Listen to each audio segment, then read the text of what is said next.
The first warning came in a photograph. Maya was 22, a photography student, and she took pictures of everything. In one of them, shot at a birthday dinner, her left eye didn't look right. Where the pupil should have been black, there was a small, pale glow, like a cat's eye catching a flashlight. She almost deleted it.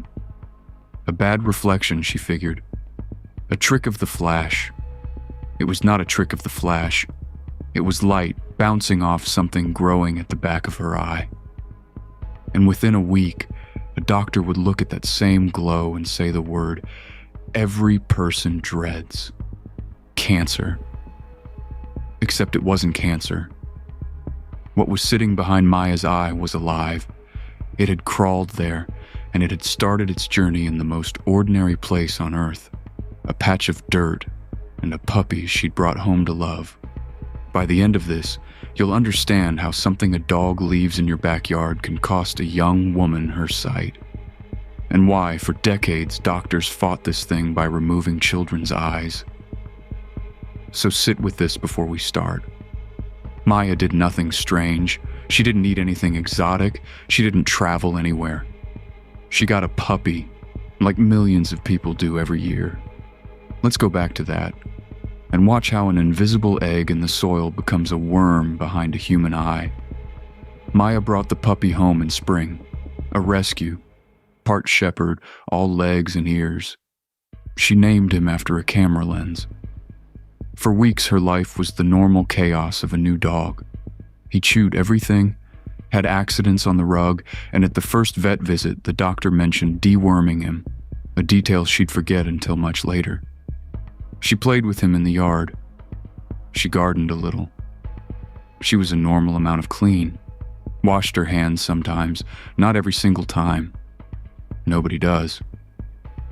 And here's the thing she couldn't have known.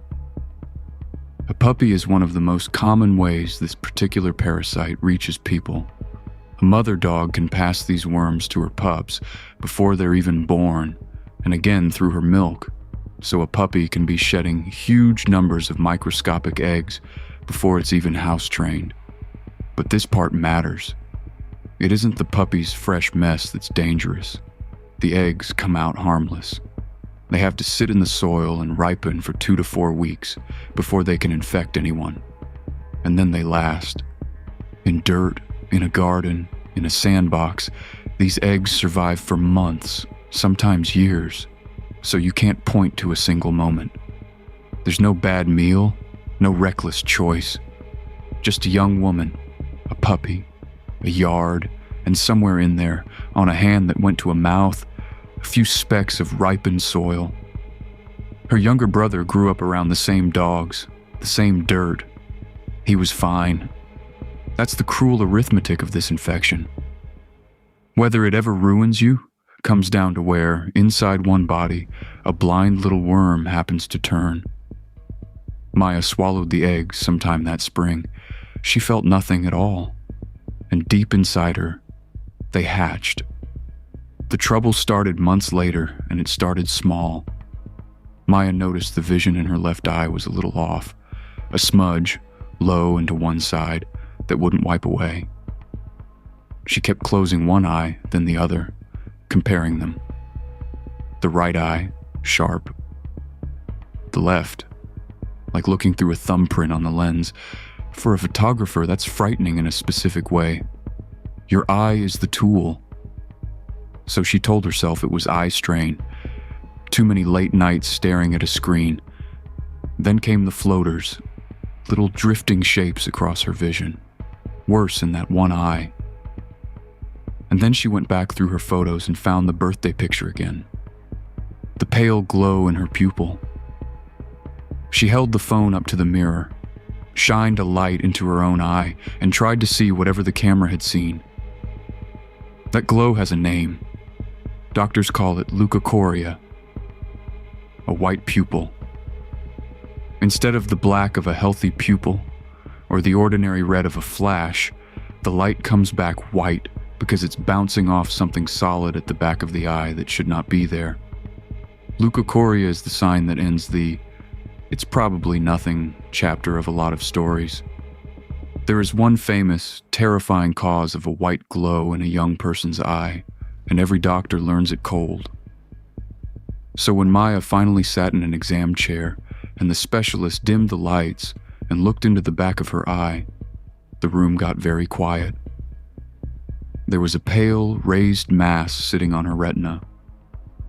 And the first job, now, was to rule out the worst thing it could possibly be. The worst thing it could be was cancer. The mass at the back of Maya's eye looked, to the first doctors, like it might be retinoblastoma.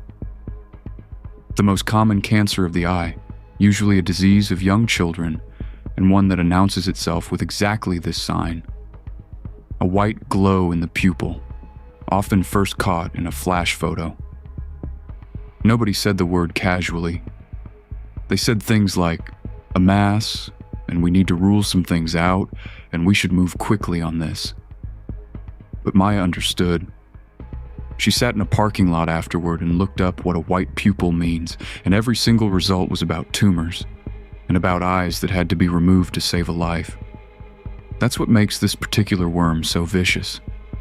It doesn't just hurt you, it impersonates the one diagnosis that makes a surgeon consider taking the entire eye out. And for most of the last century, before anyone understood what was really going on, that is exactly what happened. Children with a white glow and a mass in the eye had that eye surgically removed for a suspected tumor. Only afterward, under the microscope, did doctors find no cancer at all. They found a worm. So Maya wasn't being dramatic. She was sitting inside a real fork in the road. Down one path was cancer, and maybe losing the eye to save herself.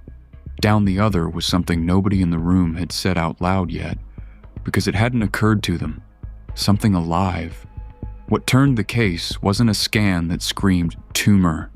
It was one doctor who looked at the shape of the thing and asked a question nobody else had thought to ask. The specialist who finally cracked it didn't start with the eye. She started with Maya's life. She asked about pets. She asked specifically about puppies, about gardening, about whether Maya, as a kid or recently, had spent time around soil the dogs used. These are not the questions you ask about cancer. They're the questions you ask about a parasite. The mass had a particular look to it. A tumor and a worm's scar can fool each other, but to a trained eye there are tells. The pattern of the inflammation, the way the tissue was being tugged, a faint track. This didn't look like a tumor growing outward. It looked like a scar the body had built around an intruder. And here's what makes this disease so slippery. There was no obvious alarm in Maya's blood. With the body-wide version of this infection, you'd often see a certain white blood cell, the eosinophil, spike sky high. But in the eye form, it's frequently just one larva, walled off in one small place, and the rest of the body barely reacts. Her blood looked almost normal. The only place the disease existed was inside her eye. So the doctor ordered a different test, one that hunts for the specific antibodies the immune system makes against this one parasite. A blood test, and sometimes a tiny sample of fluid from inside the eye itself. And it came back positive. Not cancer. Toxocara, the larva of a dog roundworm. One of the most common worms living in the guts of dogs and cats all over the world. It had no business being in a human eye. And yet there it was. Now they had to explain to Maya how a worm from her puppy had ended up behind her eye, and why it had gone there at all. Go back to that patch of soil and follow the worm. The eggs Maya swallowed were never trying to get into a person. Their entire plan depends on a dog. In a dog, the worm has a home. It grows up in the intestine, becomes an adult, and lays eggs that pass out in the dog's stool, ripen in the soil, and get swallowed by the next dog. Round and round it goes. You are not a dog. And to this worm, that is a catastrophe. Mostly for you.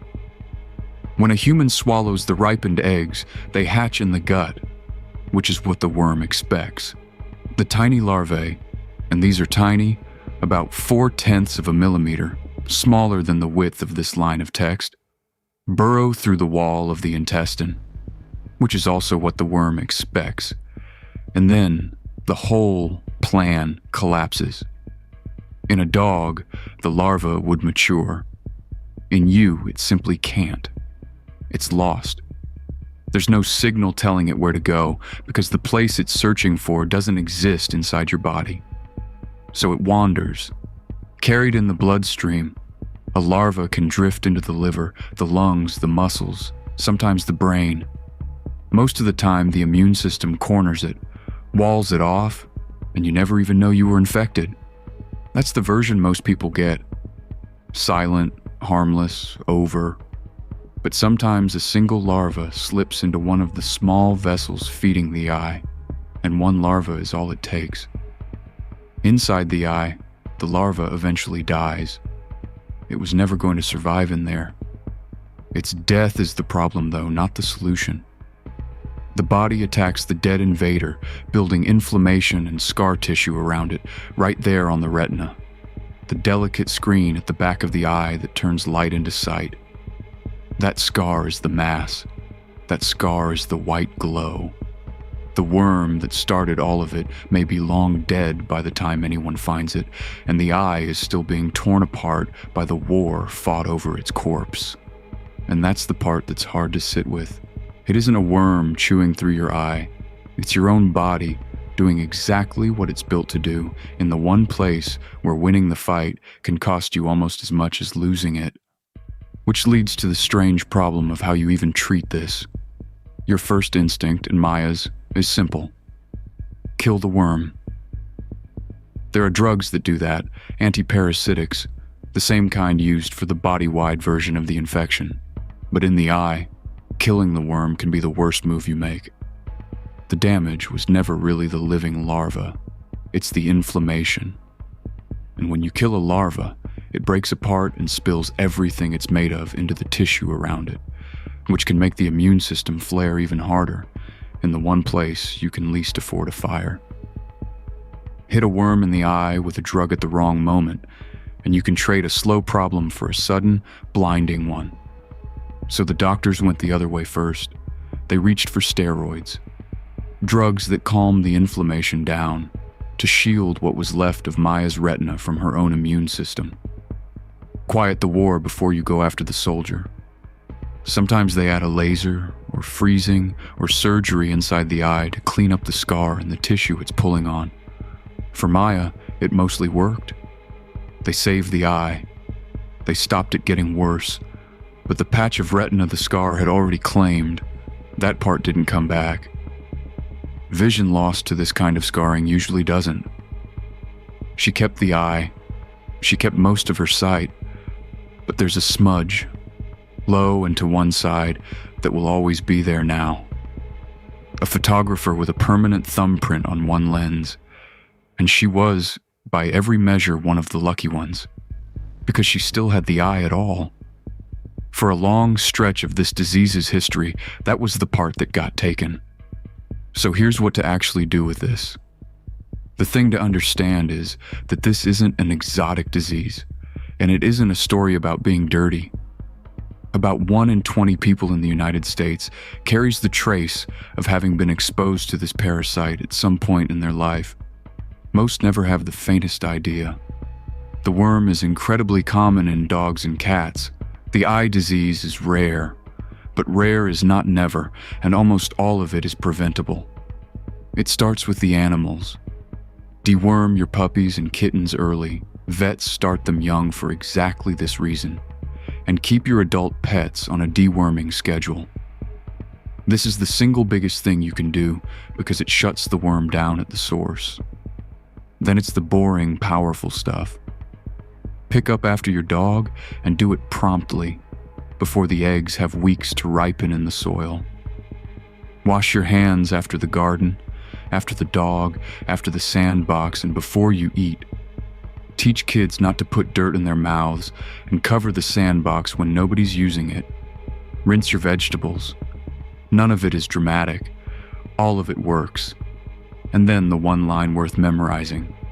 If you or your child ever get a vision change in just one eye, a blurry patch, an eye that starts to drift or turn, or a pupil that glows white in a photo, do not wait, and do not assume the only thing it could be is the worst thing. Get to an eye doctor fast, and if there's any history of pets or soil, say it out loud. Please consider ocular toxocariasis, not only a tumor. That sentence is the whole difference. It's the difference between a scan, a blood test, and a few weeks of steroids, and an operation nobody needed. Maya got her puppy that spring, and she'd do it all again. She just deworms him on schedule now and washes her hands and never deletes a photo of her own face without looking, for half a second, at the light in her eyes. Because the most dangerous things rarely look dangerous. Sometimes they just look like a glow in a photo you almost threw away.